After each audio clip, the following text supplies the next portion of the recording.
All right, so we did Al Qaeda, and now it's time to talk about ISIS. We have the ISIS iceberg or the ISISberg. Yeah, we have a lot to talk about. So, first, we're going to be starting off in tier one. And the first thing we're going to talk about is the Islamic State. And the Islamic State, or ISIS, emerged as a breakaway faction, as we discussed, of Al Qaeda in Iraq, or AQI. And they were capitalizing on the chaos of the Syrian civil war, which, as of now, is not going too well in Syria. It's about dwindled down as HTS, an Al Qaeda affiliate, has taken control of Syria with Ahmed al Shara as its new president. And yeah, that's for a whole other video. Long story short, there's a ethnic cleansing against the Alawite people going on right now, and it's pretty bad. Now, ISIS officially declared itself a caliphate in 2014 under Abu Bakr al-Baghdadi, and ISIS would go on to seize vast territories across Iraq and Syria with a combination of brutal military tactics, social media propaganda, and well-organized governance structure. The rise was fueled by extreme violence, marked by mass executions, beheadings, and genocidal campaigns that were deliberately publicized to instill fear and attract recruits. The group's media arm, which we'll talk more about,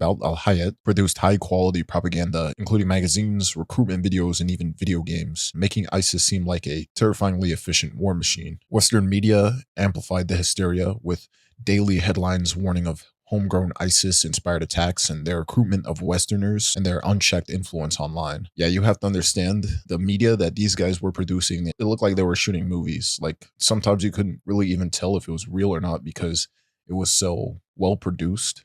Like usually these videos from terrorist groups in the early 2000s, they were super low quality, terribly pixelated. But these guys were like putting out crazy shit in HD. And if you remember like 2014 to 2016, ISIS was all everybody talked about. They were talked about so much that I was actually terrified that they would come to my school, kidnap me, and behead me on video and post it online. No one would stop talking about ISIS. And during these times, global perception of ISIS was seen as a near unstoppable force, even as their territorial control was relatively short lived, and they eventually collapsed under US led coalition attacks by 2019. Al Qaeda is a militant Islamist organization founded in 1988 by Osama bin Laden, Abdullah Azzam, and other Arab volunteers who fought against the Soviet Union in Afghanistan. They sought to establish a global Islamic caliphate and carried out numerous attacks worldwide, most notably the September 11, 2001 attacks on the United States, which led to the US invasion of Afghanistan. And they would operate through a decentralized network of regional affiliates, including Al Qaeda in the Arabian Peninsula, or AQAP, Al Qaeda in the Islamic Maghreb, or AQIM, and Al Qaeda in Iraq, or AQI, which later evolved into the Islamic State. And a key ideological and an operational difference that's important to note between Al Qaeda and ISIS, while both are Sunni Salafi terrorist organizations, both oppose the West and various Arab monarchies, and they both want to enforce strict Islamic Sharia law on the areas that they controlled, and they also both use terrorism as a tool to further their goals. ISIS really just originally split from Al Qaeda because Abu Bakr al Baghdadi, the leader of ISIS, proclaimed himself caliph without getting the okay from the leader of Al Qaeda at the time, Ayman al Zawahiri. And some members of Al Qaeda also regarded ISIS's violence against other Muslims as too extreme because it was alienating other members of the Iraqi insurgency. And yeah, they kind of fell out. Abu Bakr al-Baghdadi was the leader of the Islamic State and the self-declared caliph of its so-called caliphate from 2014 until his death in 2019. Born in Iraq in 1971 as Ibrahim al-Badri, he was a religious scholar before joining the insurgency against U.S. forces following the 2003 invasion of Iraq. He was briefly detained by U.S. forces in 2004 at Camp Bucca, a prison that played a key role in radicalizing future ISIS leaders. And after becoming the head of ISIS's predecessor, Al-Qaeda in Iraq, or AQI, in 2010, he led the group split from Al-Qaeda and transformed it into a powerful terrorist organization that controlled large swaths of Iraq and Syria at its peak in 2014. Under his leadership, they became infamous for mass executions, genocide, and highly sophisticated propaganda, and he would remain elusive despite numerous reports of his death until a U.S. Special Forces raid in October 2019 in northwest Syria confirmed his demise, as according to reports, he detonated a suicide vest to avoid capture, killing himself and his children. Wilaya or wilayat is an Arabic term for a province or state that ISIS used to designate territorial subdivisions within their self declared caliphate. Each wilaya was governed by an appointed leader, functioning as an administrative and military unit to help manage and control the group's conquered areas. I have a map here that marks their most controlled territories from conception to their peak, pretty much all areas that they touched when it comes to control. I'm showing you this map because there's a lot of entries in this iceberg where it's just wilayats and talking about their territories, and I don't want it to get too repetitive. So, yeah, here's a map.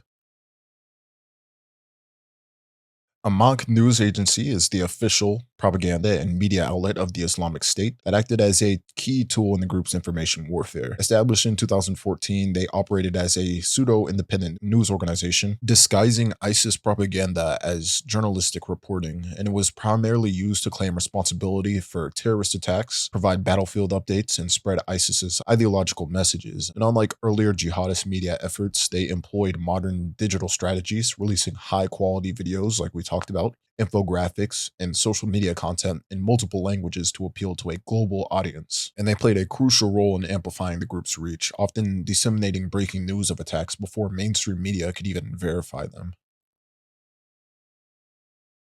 Dabik was a propaganda magazine that was published by the Islamic State from 2014 to 2016, also serving as one of its primary tools for recruitment, ideological indoctrination, and justification of their actions. Named after the town of Dabik in Syria, ISIS believed that it would be the site of an apocalyptic battle between Muslims and Rome, interpreted as the West. The magazine was designed to legitimize the group's so-called caliphate and frame its global jihad as a part of divine prophecy. And it was written in multiple languages, including English, targeting foreign fighters and sympathizers, offering theological justifications for terrorism, glorifying battlefield victories, and encouraging lone wolf attacks against the West. Al Qaeda in Iraq, or AQI, was a jihadist militant group that was founded by Abu Musab al Zarqawi in 2004, and they emerged as a major insurgent force against the US led coalition forces and the newly formed Iraqi government following the US invasion of Iraq. Now, AQI aligned with Al Qaeda's global jihadist ideology, but they would become notorious for their extreme brutality, including mass bombings, sectarian killings, and targeting of Shiite Muslims, which even Al Qaeda leadership would go on to criticize as excessive. The group orchestrated deadly attacks such as the 2005 Amman bombings in Jordan and widespread suicide bombings throughout Iraq. After Zarqawi's death in 2006, AQI would rebrand as the Islamic State of Iraq, or ISI, and later evolved into ISIS under Abu Bakr al-Baghdadi, as they attracted disaffected Sunnis and former Ba'athist military officers who would go on to provide strategic expertise. And by the time ISIS declared its caliphate in 2014, its roots in AQI had already established its legacy as one of the most dangerous terrorist organizations in modern history. Mohammed al-Adnani was a high-ranking leader and chief spokesperson for the Islamic State, playing a critical role in both its propaganda and military strategy. He was born in Syria in the late 1970s or early 1980s, and he would become one of the earliest members of what would evolve into ISIS, swearing allegiance to Abu Musab al-Zarqawi, the founder of AQI, and as ISIS expanded, Adnani would become instrumental in shaping its media operations and inspiring lone wolf terrorism worldwide. He would be credited with coining the infamous call for supporters to carry out attacks using whatever means available, including vehicles and knives. And eventually, the US Department of Defense would confirm that Adnani was killed in an airstrike near Al Bab, Syria, in August of 2016. Abu Ibrahim al-Hashimi al-Qurashi was the second leader of the Islamic State, succeeding Abu Bakr al-Baghdadi after his death in October 2019. A senior ideologue and strategist, he played a crucial role in shaping ISIS's doctrine, particularly its genocidal campaign against the Yazidis, and had also been previously detained in US custody at Camp Bucca, where he became further radicalized, and his tenure as ISIS leader was marked by the group's decline, as it struggled to maintain territorial control and faced continued military pressure from global coalitions, particularly Syria and Iraq. He remained largely in the shadows, rarely appearing in media, which made his leadership more secretive and decentralized. However, on February 3rd, 2022, he died in a US Special Forces raid in Athmez, Syria, reportedly also detonating a device to avoid capture, killing himself and several family members. The Ajnad Foundation for Media Production was one of the propaganda arms of the Islamic State that specialized in the production of nasheed, or Islamic a cappella songs, and other audio materials used for recruitment and indoctrination. Ajnad produced emotionally charged chants that glorified jihad, martyrdom, and the caliphate.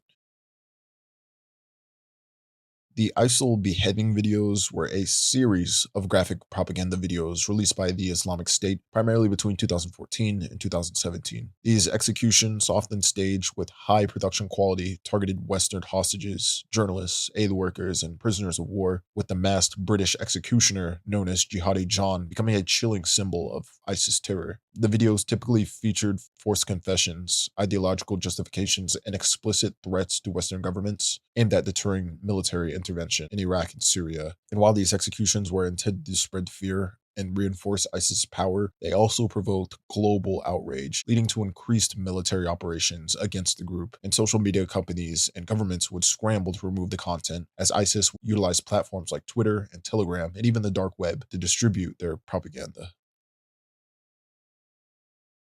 ISIS revolutionized terrorist propaganda and recruitment through social media using platforms like Twitter, Facebook, and Telegram, and even YouTube to spread their ideology and attract foreign fighters. And unlike past jihadist groups that relied on underground networks, they embraced digital communication, and encrypted apps like Telegram will become their next haven, showing how social media would transform modern terrorism into a decentralized digital movement.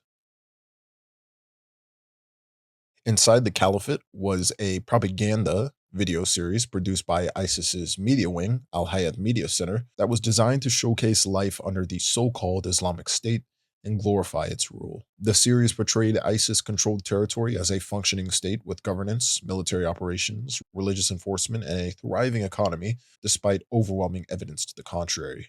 And these videos often featured foreign fighters, including English speaking recruits, encouraging others to migrate and join the caliphate. And these videos served as both a recruitment tool and psychological warfare, portraying ISIS as an inevitable force while threatening Western nations with attacks. However, these depictions were largely propaganda, as life under ISIS rule was marked by economic collapse, extreme repression, forced conscription, and widespread brutality. Jihadi John was the nickname given to Mohammed the Emwazi, a British Kuwaiti ISIS militant who became infamous as the masked executioner in several high profile beheading videos released by the Islamic State between 2014 and 2015. He was apparently born in Kuwait in 1988 and raised in the UK, and he was previously known to British security forces and had attempted to travel to jihadist hotspots before ultimately joining ISIS in Syria. His chilling, propaganda driven execution videos, where he delivered threats in a British accent in plain English before killing captives, made him a symbol of ISIS brutality. In the US and the UK would launch an extensive manhunt for him, and in November 2015, he would be killed in a targeted drone strike in Raqqa, Syria. ISIS East Asia Province, or ISEA, is an official regional branch of the Islamic State, operating primarily in the Philippines, Malaysia, and Indonesia. The group formed as ISIS sought to expand its global reach, absorbing existing jihadist organizations such as the Maute Group, Abu Sayyaf, and Indonesian faction like JAD, and their most notorious act was the 2017 Marawi siege, where ISIS-affiliated militants occupied the city in the Philippines for 5 months, leading to brutal urban warfare with Philippine security forces. The group remains slightly active, albeit at a lower level than their peak. ISIS-K, or the Islamic State Khorasan Province, or ISKP, is a regional branch of ISIS that primarily operates in Afghanistan, Pakistan, and other parts of Central Asia. And they were established in 2015 by disaffected members of the Pakistani Taliban, or TTP, and Afghan militants who pledged allegiance to ISIS leader Abu Bakr al-Baghdadi. They quickly gained notoriety for their brutal tactics, carrying out high-profile bombings, mass killings, and suicide attacks, particularly targeting civilians, Afghan security forces, the Taliban, and religious minorities such as Shia Muslims. And despite ideological similarities, they would clash violently with the Taliban, viewing them as insufficiently extreme and rejecting their governance, The group has also been responsible for major international attacks, including the 2021 Kabul airport bombing that killed over 180 people during the US withdrawal from Afghanistan. And they remain a serious security threat in the region, continuing to carry out attacks despite heavy counterterrorism operations by both the Taliban and international forces. The Islamic State Libya province, or ISLP, was an official ISIS affiliate that established a presence in Libya during the country's post Gaddafi power vacuum, taking advantage of the ongoing civil war and the weak central governance. Initially formed by local jihadists and foreign fighters, they quickly gained control of several cities, most notably Sirte, which became its de facto capital in North Africa between 2015 and 2016. They would use Sirte as a strategic hub for training fighters, planning attacks, and expanding influence across Libya and neighboring countries, and they would become known for brutal executions and attacks on oil facilities, and even assaults on Libyan and Western targets, including the high-profile beheadings of Coptic Christian hostages in 2015. However, their reign would be short lived as a US backed Libyan offensive, including airstrikes and ground assaults by Libyan militias, would drive them out of Sirte by late 2016.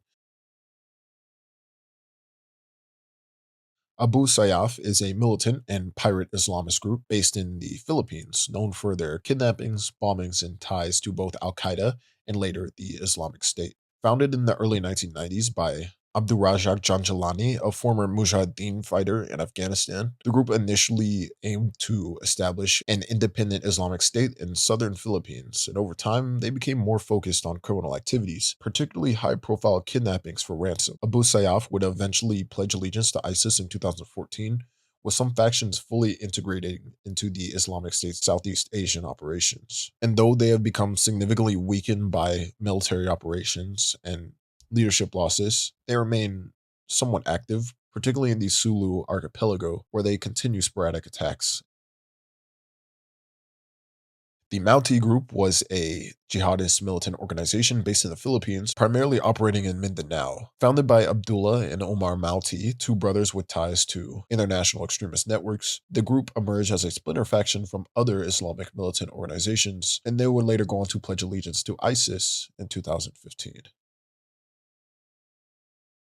The Battle of Fallujah in 2016 was a major military operation by the Iraqi government, backed by US led coalition forces and various militia groups in order to reclaim Fallujah from the Islamic State. Now, Fallujah had been under ISIS control since early 2014, making it one of the first cities to fall to the group. And the offensive began on May 22nd, 2016, with Iraqi forces encircling the city and launching a ground assault supported by coalition airstrikes. The battle was characterized by intense urban warfare as ISIS fighters used tunnels, snipers, and improvised explosive devices to resist advancing forces. This led to over 80,000 civilians fleeing the city, with many suffering from starvation due to ISIS siege tactics. And by late June, Iraqi forces had taken full control of Fallujah, marking a crucial victory against ISIS, though many fighters managed to escape to other strongholds like Mosul.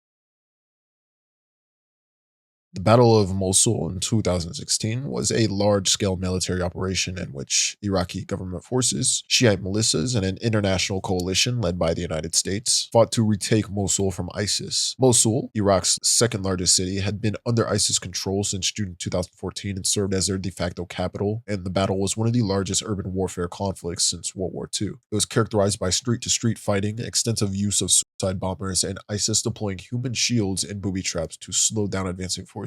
The coalition forces had surrounded the city, launching a months-long offensive that resulted in significant civilian casualties and widespread destruction. By July of 2017, after a grueling 9-month campaign, Iraqi Prime Minister Haider al-Abadi declared victory.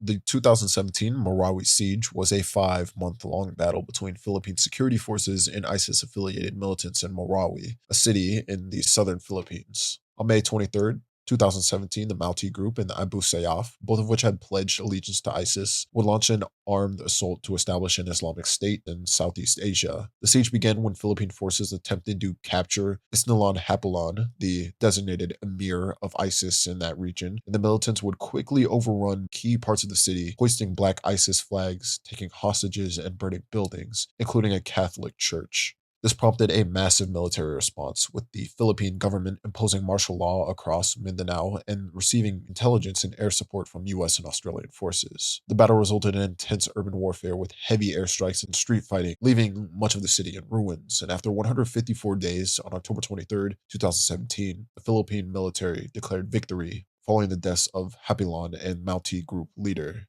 Omar Mountie. The siege left over 1,000 people dead, displacing over 350,000 residents, and marked one of the deadliest urban battles in modern Philippine history. The Islamic State in the Greater Sahel, or ISGS, is an armed jihadist group operating in West Africa, primarily across Mali, Burkina Faso, and Niger, and they emerged in 2015 as an offshoot of Al Qaeda linked groups in the region, and eventually pledged allegiance to ISIS and became a formal affiliate under the Islamic State West Africa Province, or ISWAP, before later being recognized as their own independent branch. They would become responsible for numerous deadly attacks, particularly targeting military forces and civilians using ambush tactics, bombings, and massacres in rural communities. The group would thrive in the region's unstable political climate, exploiting weak government control and ethnic tensions to expand their influence. And while they initially cooperated with Al Qaeda linked groups, they have also engaged in violent clashes with them over territorial control, and they have since been heavily targeted by counterterrorism efforts, including French military operations. Yet they continue to pose a major threat in the Sahel due to ongoing instability and recruitment from local militant networks. The Islamic State in West Africa Province, or ISWAP, is a jihadist militant group operating primarily in Nigeria and the surrounding Lake Chad region. It was formerly originally a faction of Boko Haram, but in 2016, it formally split after a leadership dispute, aligning itself with ISIS and receiving official recognition as its West Africa branch. And unlike Boko Haram, which indiscriminately targets civilians, they attempted to position themselves more as a structured insurgency by focusing attacks on military and government targets while avoiding direct harm to Muslim civilians to maintain local support. And they would carry out large scale attacks on Nigerian military bases, including conduct kidnappings and establishing a quasi government in certain areas, collecting taxes, and even providing limited services. And they remain one of the most dangerous jihadist factions in Africa, extending their influence into Niger, Chad, and Cameroon, and they continue to wage an insurgency against regional governments despite sustained military offensives. Abu Ammar al-Shishani was a Georgian-born Chechen jihadist who became one of the most prominent military commanders of ISIS. A former sergeant in the Georgian army, he fought against Russia in the 2008 Russo-Georgian War before radicalizing and joining jihadist groups in Syria around 2012. Recognized for his military expertise, he quickly rose to the ranks of ISIS, serving as the group's chief military commander and a key strategist in battles across Iraq and Syria. And his distinctive red beard and battlefield reputation made him a major propaganda figure for the group. The US would designate him as a global terrorist and offered a $5 million bounty for his capture. And reports of his death would surface multiple times, but he was officially confirmed killed in a US airstrike in July of 2016 near the Syrian town of al-Shirkat. Jamaat al-Tawhid wal Jihad, or JTJ, was a militant Islamist group that was founded by Abu Musab al-Zarqawi in the late 1990s. And they initially operated in Jordan before moving to Iraq after the US invasion in 2003 to fight against, the US. The group quickly gained notoriety for its brutal tactics, including suicide bombings, beheadings, and attacks on US and coalition forces, Iraqi government officials, and Shia civilians. And this was one of the most violent factions in the early Iraqi insurgency, responsible for numerous high profile attacks. In 2004, Zarqawi would pledge allegiance to Osama bin Laden, which then rebranded the group as Al Qaeda in Iraq, or AQI, and they later evolved into the Islamic State of Iraq and ultimately the Islamic State, or ISIS. Yeah, it's a lot of rebranding. The Islamic State Somalia Province, or ISS, or Islamic State in Somalia, is an ISIS affiliated militant group that emerged in 2015 after a faction of Al Shabaab, led by Abdul Qadir Mumin, pledged allegiance to the Islamic State. They're primarily based in Puntland, and the group would carry out assassinations, bombings, and extortion operations, though they would remain smaller than Al Shabaab itself, which continued to dominate Somalia's jihadist landscape. The Islamic State carried out widespread destruction of archaeological and historical sites as part of its ideological and financial strategies. They viewed pre-Islamic relics and monuments as idols, and ISIS deliberately destroyed iconic heritage sites. They used explosives, bulldozers, and sledgehammers, and they sought to erase cultural history that contradicted their extremist ideology. ISIS also engaged in the looting and trafficking of antiquities, a practice known as blood antiquities, which became a major source of funding for the group, and smuggled artifacts from Iraq and Syria were sold on the black market, often making their way to private collections. And despite international efforts to crack down on illicit antiquities trade, many stolen artifacts remain unaccounted for, and ISIS's destruction will leave an irreversible scar on world heritage. The Kobani siege was a major battle between the Islamic State and Kurdish forces in the Syrian town of Kobani near the Turkish border from September 2014 to January 2015. ISIS launched a large-scale offensive to capture the strategically significant town using heavy artillery, armored vehicles, and suicide bombers. Their advance would force tens of thousands of civilians to flee into Turkey, and for weeks it appeared that Kobani would fall. However, the Kurdish People's Protection Unit, or YPG, backed by US led coalition airstrikes, mounted a fierce defense, turning the siege into a pivotal moment in the war against ISIS. The battle saw ISIS fighters capturing large parts of the city before gradually being pushed back, and by January 2015, after months of heavy fighting and air support from the US, Kurdish forces fully reclaimed Kobani, dealing ISIS one of its first major battlefield defeats, and the siege was symbolically and strategically important as it shattered ISIS's aura of invincibility. The Chibok kidnapping was the abduction of 276 schoolgirls from the government secondary school in Chibok, Nigeria, by the Islamist militant group Boko Haram in April of 2014. Boko Haram, which later aligned itself with ISIS in 2015, carried out this attack as part of a violent insurgency against the Nigerian government and Western style education. This kidnapping sparked international outrage, leading to the viral hashtag Bring Back Our Girls campaign, supported by global figures like Michelle Obama. While some of the girls were later rescued or escaped, many remained missing, with reports suggesting they were forced into marriage, slavery, or recruitment as militants.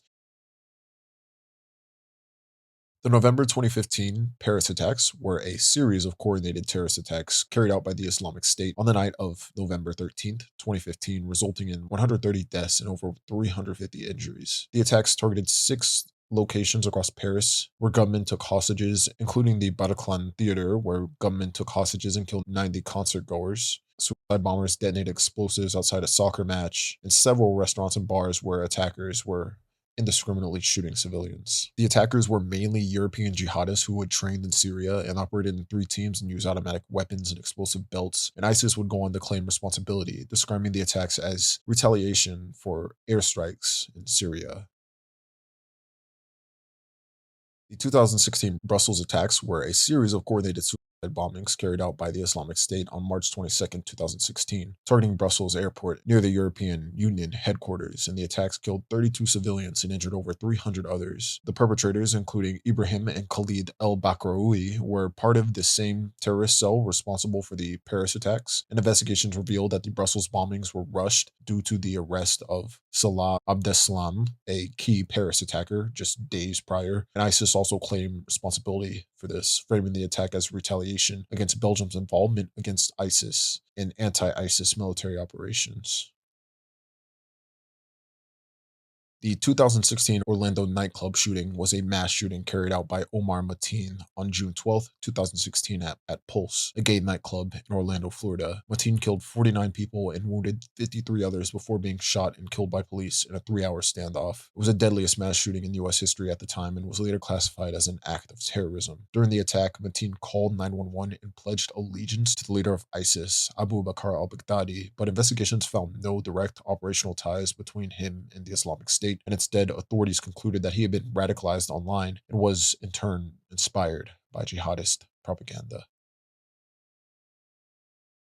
The 2016 Nice truck attack was a terrorist attack carried out on July 14, 2016 in Nice, France during Bastille Day celebrations. Mohamed Lahouaj Boulel, a Tunisian national with French residency permit, drove a 19-ton cargo truck into a crowded promenade deliberately targeting civilians and resulted in 86 deaths and over 450 injuries before Boulel was shot and killed by police. ISIS claimed responsibility, stating that Boulel was a soldier of the Islamic State, though no direct operational links between him and ISIS were confirmed, and the attack was seen as a broader trend of ISIS-inspired lone wolf attack using vehicles as weapons. Okay, so the next topic is called Black Flag, and it could be one of two things. Firstly, being the Black Flag being the key symbol used by ISIS and other jihadist groups, often associated with the concept of jihad and the establishment of Islamic Caliphate. The flag features the Shahada, or Islamic Declaration of Faith, in white Arabic script on a black background, with the lower portion containing a white circle resembling the Prophet Muhammad's seal. Or this could also be in reference to Black Flags, The Rise of ISIS, which was a book written by journalist Joby Warwick that provides a detailed account on the origins and rise of the Islamic State. And the book traces the group's evolution from its early roots in Al Qaeda in Iraq to ISIS, and it examines how intelligence failures and regional instability has had contributed to the group's meteoric rise.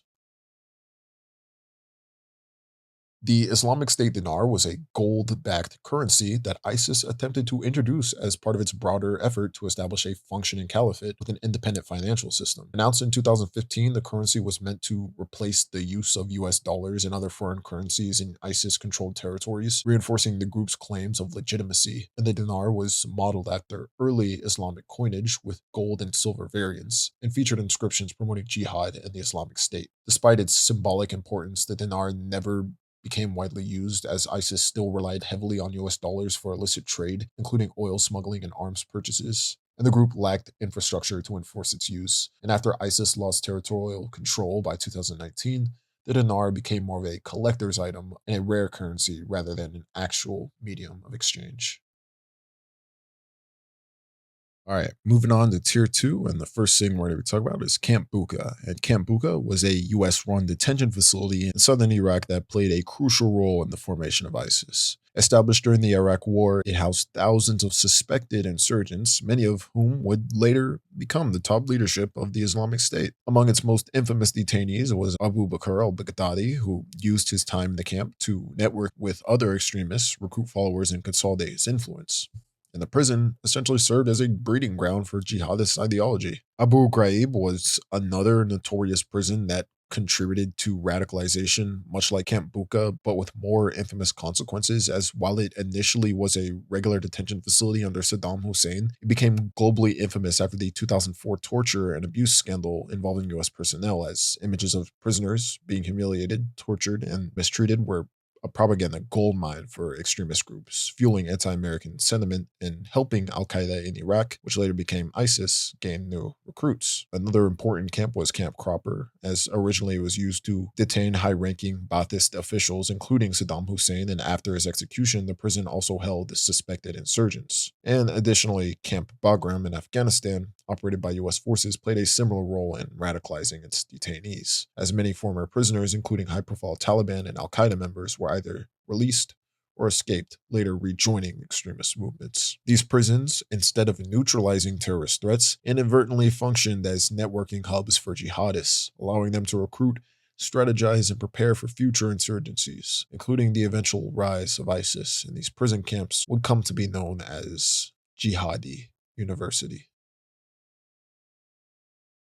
Boko Haram is a jihadist militant group based in northeastern Nigeria known for their extreme violence, mass kidnappings, and insurgency against the Nigerian government. Founded in 2002 by Mohammed Yusuf, the group initially focused on opposing Western-style education and government corruption, but after Yusuf's death in 2009, they became increasingly radical under Abu Bakr Shekau, and Boko Haram would gain international attention with a 2014 kidnapping of over 270 schoolgirls in Chibok. And in 2015, they pledged allegiance to ISIS, rebranding as the Islamic State's West Africa Province, or ISWAP.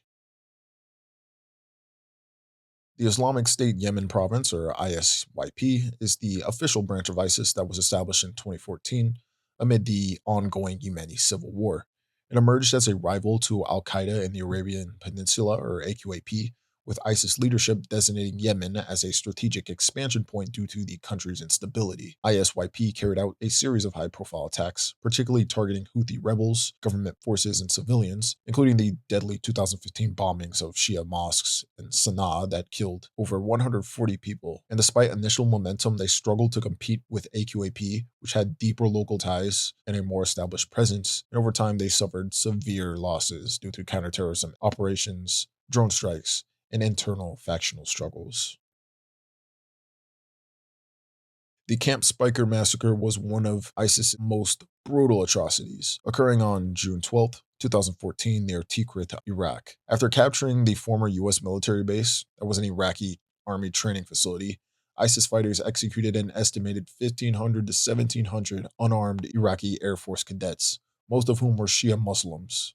The massacre was meticulously filmed and publicized by ISIS as a display of their brutality, showing captives being marched, shot in mass graves, or executed on the banks of the Tigris River. And this sparked massive outrage in Iraq, leading to Shia mobilization, which helped bolster the formation of the Popular Mobilization Forces, or PMF, which were Iran backed militias that later played a key role in fighting ISIS. And after the recapture of Tikrit in 2015, Iraq arrested and executed multiple ISIS members involved in the massacre. The Palmyra massacre was the mass execution carried out by the Islamic State in May 2015 after they captured the ancient city of Palmyra, Syria. Shortly after taking control, they executed at least 400 people, including civilians, Syrian soldiers, and government supporters. Many of the victims were beheaded or shot, with reports indicating that the executions were staged in Roman era ruins in the city's amphitheater. Alongside the killings, they systematically destroyed Palmyra's historical sites, including the Temple of Bel, the Arc of Triumph, and several other irreplaceable UNESCO World Heritage structures. And Syrian government forces, backed by Russian air support, would eventually recapture Palmyra in 2016, but not before ISIS had inflicted irreversible cultural and human destruction. Kayla Mueller was an American humanitarian aid worker who was kidnapped by ISIS in Syria of August 2013 while leaving a Doctors Without Borders hospital in Aleppo. She was held captive for over a year and subjected to severe mistreatment, including forced labor and reported sexual abuse. ISIS attempted to use her as a bargaining tool, demanding ransom from her family and the US government in February 2015. ISIS announced that Mueller had been killed during a Jordanian airstrike in Raqqa, though the exact circumstances of her death remain unclear. Her captivity and death would become a major point in discussion in U.S. foreign policy, with subsequent military operations named in her honor, such as the 2019 raid that resulted in the death of Baghdadi, which was called Operation Kayla Mueller. The Coptic Martyrs was when 21 Egyptian Coptic Christians were brutally executed by ISIS in Libya in February 2015. These men, who were migrant workers captured by ISIS-affiliated militants in Sirte, were forced to wear orange jumpsuits and were led to a Libyan beach where they were filmed being beheaded in a propaganda video. The video was spread rapidly online and provoked international outrage, with Egypt launching airstrikes against ISIS positions in Libya in retaliation, and the victims were later canonized as martyrs by the Coptic Orthodox Church, and their remains were eventually returned to Egypt. Khaled al-Assad was a Syrian archaeologist and historian who served as the head of antiquities for the ancient city of Palmyra for over 40 years. He was widely respected for his work in preserving Syria's cultural heritage, particularly the Roman-era ruins of Palmyra. In 2015, when ISIS captured Palmyra, al-Assad refused to reveal the location of hidden artifacts that he and his team had safeguarded from looters, and as a result, ISIS detained and interrogated him for weeks, before publicly executing him in August of 2015 at the age of 82. The Al-Qanza Brigades were an all-female moral police unit established by ISIS to enforce the group's strict interpretation of Sharia law in territories under its control. Primarily operating in cities like Raqqa and Mosul, the brigade was responsible for patrolling the streets, ensuring that women adhered to ISIS-imposed dress codes, gender segregation, and behavioral restrictions. Members were known to carry weapons, administer punishments, including beatings and detentions, and even participate in executions of women. The brigade also played a role in recruiting foreign women, particularly from Western countries, who sought to join ISIS and serve as enforcers, recruiters, or wives of fighters. The Caliphate Cubs was the Islamic State's child soldier program designed to indoctrinate and militarize children as young as 6. The group used a combination of religious brainwashing, forced recruitment, and combat training to create a new generation of fighters completely loyal to ISIS. Children were subjected to brutal training regimens, including weapons handling, executions, and suicide bomber preparation. Many were actually sent to the front lines in battles like Mosul and Raqqa, while others were used as spies or simply human shields. After ISIS's territorial defeat, many former Cubs were left in limbo, as some of them were taken to rehabilitation programs, while others remained radicalized. They were kids. Y'all should watch Beasts of No Nation, or maybe read the book Long Way Gone by Ishmael Bea. Yeah. All right, moving on to tier three. And first off, we're going to be talking about Rumaya. And this was an online propaganda magazine published by the Islamic State from 2016 to 2017. It was named after the Arabic word for Rome, symbolizing ISIS's apocalyptic vision of conquering the West. And it was released in multiple languages, including English, French, German, Russian, and Indonesian. Istok was a Russian language propaganda magazine produced by ISIS, targeting Russian speaking audiences, particularly in the Caucasus, Central Asia, and among jihadist sympathizers in Russia. And it was used as a recruitment tool, aiming to radicalize individuals in regions where ISIS sought influence, particularly in the North Caucasus. However, Russian authorities actively cracked down on its distribution, blocking online access and arresting individuals linked to its circulation. Dar el Islam was a French language propaganda magazine published by the Islamic State and was launched in 2015 and contained a mix of ideological articles, religious justifications for violence, battlefield reports, and it aimed to radicalize French speaking Muslims, urging them to either travel to ISIS controlled territories or to carry out terrorist attacks in their home countries. Constantinie was an ISIS propaganda magazine that focused on spreading the group's ideological message and recruitment efforts targeting Muslims in Europe. It was named after the historical name for Istanbul. Published primarily in Turkish, it aimed to recruit the Turkish speaking Muslims and those under the broader European Muslim diaspora, promoting jihadist ideology and urging Muslims to support ISIS's goals through both combat and other forms of support. The Islamic Movement of Uzbekistan, or IMU, is a militant Islamist group formed in the late 1990s with the initial goal of overthrowing the secular government of Uzbekistan and establishing an Islamic state governed by Sharia law. They gained notoriety by carrying out attacks, kidnappings, and bombings, primarily targeting Uzbek and other Central Asian authorities. And after being expelled from Uzbekistan and Tajikistan, they relocated to Afghanistan and aligned themselves closely with Al Qaeda and the Taliban. In 2015, they would formally pledge allegiance to ISIS and joined its Khorasan branch and thus became part of ISIS as a whole.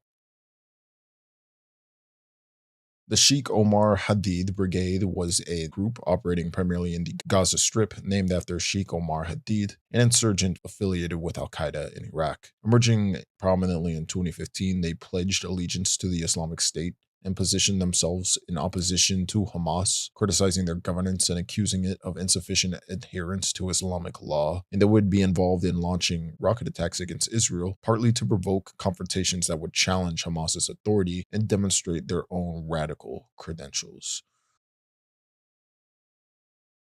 All right, moving on to tier four. And the Allied Democratic Forces is an Islamist militant group primarily based in the Eastern Democratic Republic of the Congo. And they originally formed in the mid 1990s as an opposition movement against the Ugandan government. And initially combining Islamist ideology with broader anti government grievances, they gradually shifted to a more violent, jihadist oriented organization responsible for numerous attacks on civilians, security forces, and humanitarian workers. They gained international attention in recent years due to their increasing brutality, and in 2019, they formally aligned with the Islamic State, becoming known as ISIS Central African Republic, and they continue to conduct lethal attacks in the region, contributing to the persistent instability in the Eastern Democratic Republic of the Congo.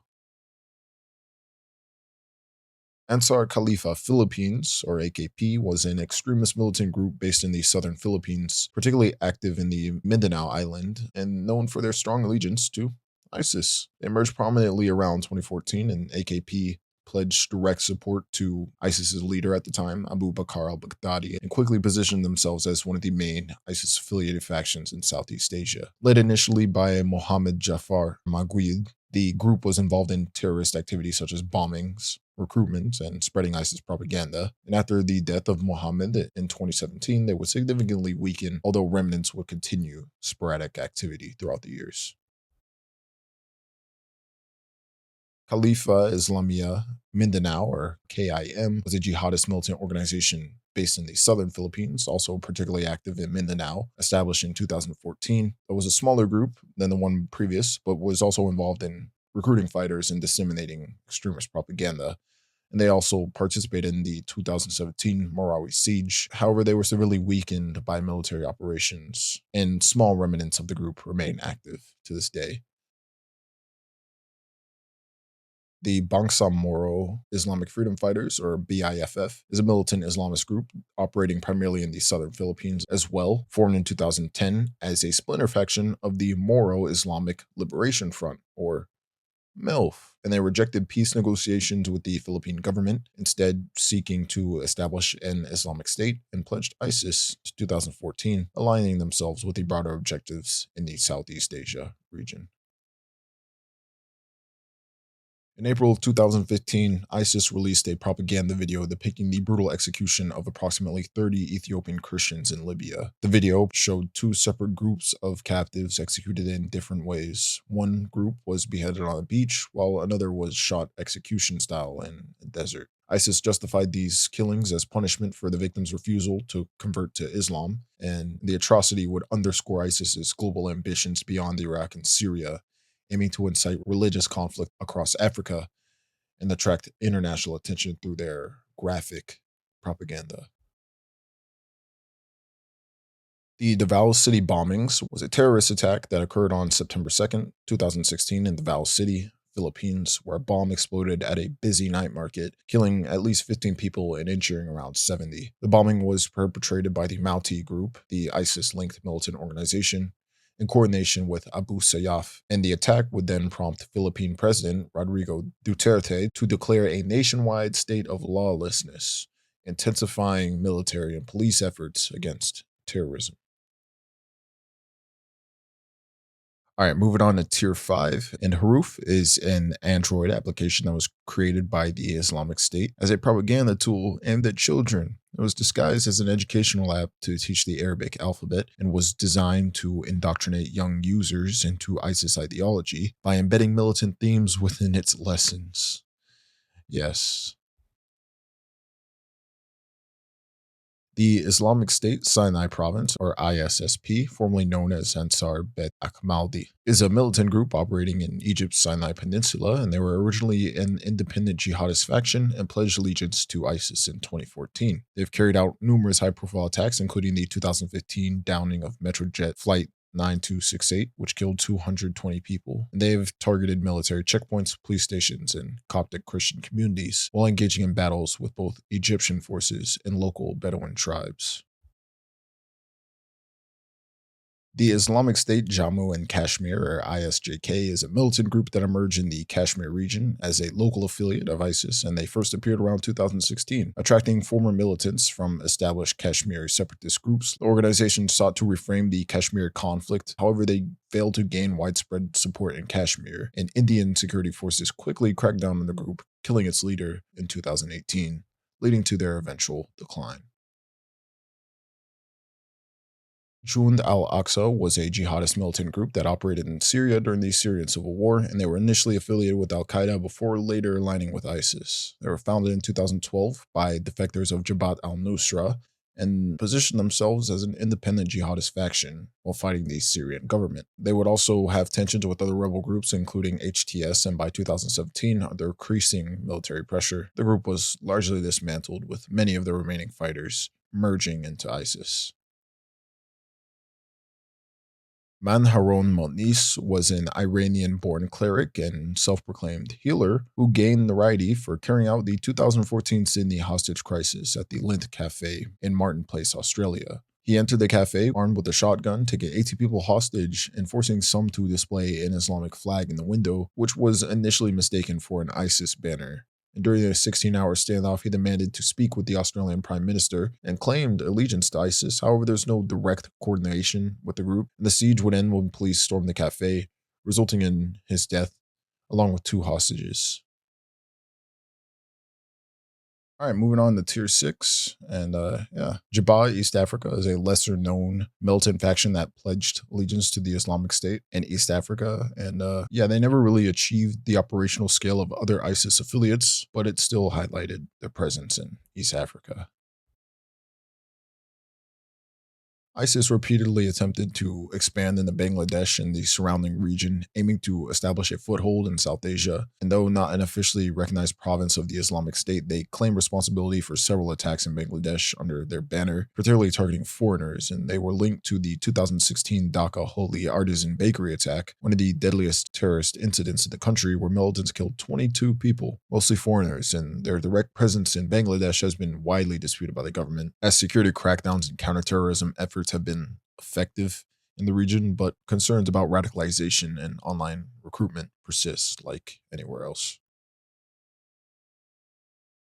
The City of Monotheism and Monotheists is an militant Islamist group that surfaced in October 2017 through a video in which its members claim allegiance to the Islamic State and called for support in establishing a so-called Dar al-Islam, or Islamic territory, in Central Africa. However, analysts debate whether this group is actually an organized faction or merely a propaganda effort by scattered ISIS sympathizers in Africa. National Tawhid Jamaat, or NTJ, is a Sri Lankan Islamist militant group that gained international attention for their role in the 2019 Easter Sunday bombings, which targeted churches and luxury hotels, killing over 250 people. Following the bombings, Sri Lankan officials linked the group to ISIS, and ISIS would also later claim responsibility for this. An investigation revealed that NTJ had connections with other extremist factions in South Asia, and its leader, Zoran Hashim, had openly pledged allegiance to ISIS prior to the attacks. And in response to the bombings, the Sri Lankan government would ban the NTJ and crack down on Islamist networks within the group, and their leader would be killed on April 21st, 2019. Daiwere Religion, or DWR, which translates to the True Religion, was an Islamist organization based in Germany that gained notoriety for its mass Quran distribution campaign. And the group claimed to be focused on Islamic missionary work, but German authorities later classified it as a recruitment tool for jihadist ideology, and the organization would be banned in Germany in 2016.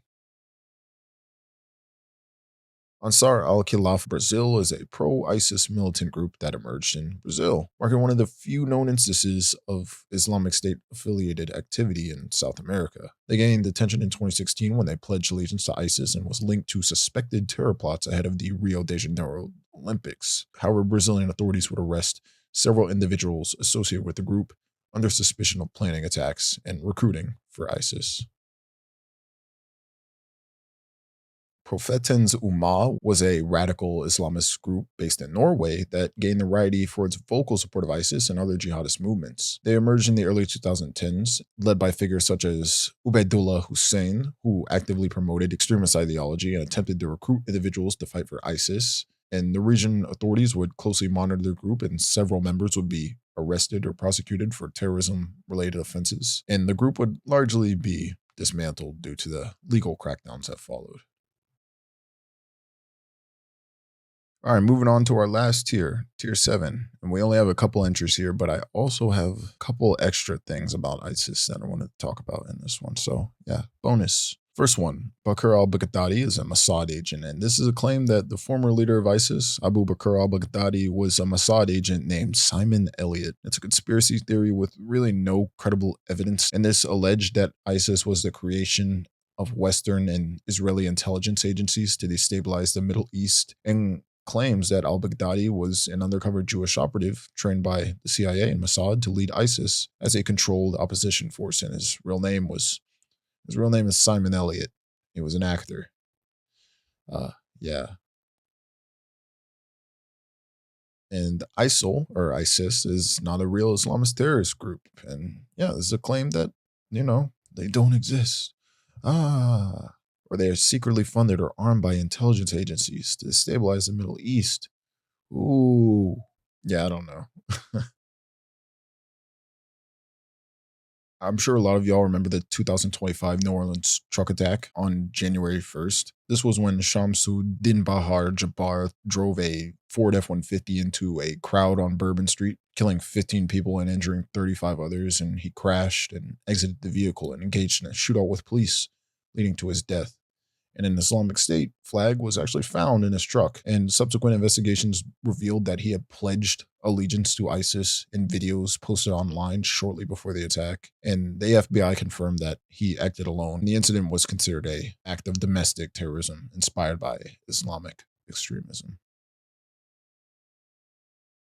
Dennis Cuthbert, also known as Abu Talha al-Almani, was a German rapper that turned into an ISIS militant, making one of the most infamous Western jihadist propagandists. Before joining ISIS, he was known as Dezo Dog, a Berlin rapper with a modest following in Germany's hip-hop scene. And after converting to Islam in the early 2010s, he became radicalized and traveled to Syria, where he pledged allegiance to ISIS, rising through the ranks of the group's propaganda machine, appearing in recruitment videos and serving as one of the most prominent German-speaking voices for ISIS. His involvement made him a high-profile target for Western intelligence agencies, and he was reportedly killed multiple times before his actual confirmed death in a U.S. airstrike in 2018. If you didn't know this, Abu Bakr al-Baghdadi's underwear was used to kill him. So basically, a covert informant, reportedly a trusted insider within ISIS, actually managed to steal a pair of Baghdadi's underwear and deliver it to intelligence operatives. And the garment was used for DNA testing to confirm his identity and location before U.S. military launched its raid in Syria. And yeah, this is what ultimately got him killed. The U.S. stole his underwear. Ooh. Now, there's a myth that ISIS actually accumulated vast reserves of gold and treasure during its peak that is supposedly hidden away in secret vaults or buried across Iraq and Syria. And while they did engage in large-scale looting, stealing gold, cash, and antiquities, the notion of hidden treasure remains speculative. However, I just want to come out and say in 20 or 30 years, there's going to be documentaries on the History Channel searching for the lost treasure of ISIS. And they're not going to find shit. If any of you have heard his name, there's this guy who was in ISIS, a soldier named Abu Hajar, who became infamous due to this video that shared combat footage. It was an assault against Kurdish forces, and the footage was allegedly recovered from a dead ISIS fighter's helmet camera. And oh my God. So there's this group of militants, and there's this guy, Abu Hajar, and they're just yelling at him the entire time because he's f***ing up everything. It's actually funny.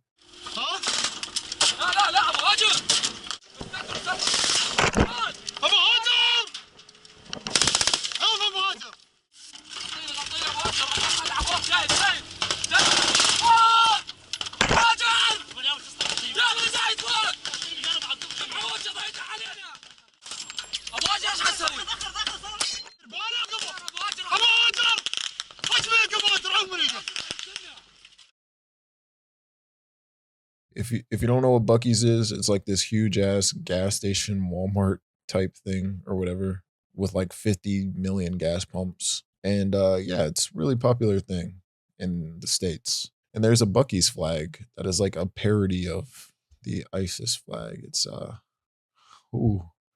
Buc-ee's Caliphate. It's crazy. And the last thing I want to talk about is the South Park ISIS episode. It was funny as shit. So the kids are pretending to be ninjas and they're mistaken for ISIS, and everyone is freaking out about it. It's really funny. South Park is hilarious. Watch that show. But yeah, anyways, that's about it. We're going to go ahead and wrap this up. I'm really tired. It seemed like a lot of the things we talked about got repetitive a little bit. Maybe. I don't know. I hope you guys enjoyed the video though. Maybe we take a little break from terrorist organizations. Just a little break. But yeah, otherwise, I hope you guys enjoyed learning. Well, I'm always down for recommendations and stuff that I missed. Hope you're doing well, and thank you for watching. I'll catch you in the next one. I love you, bro.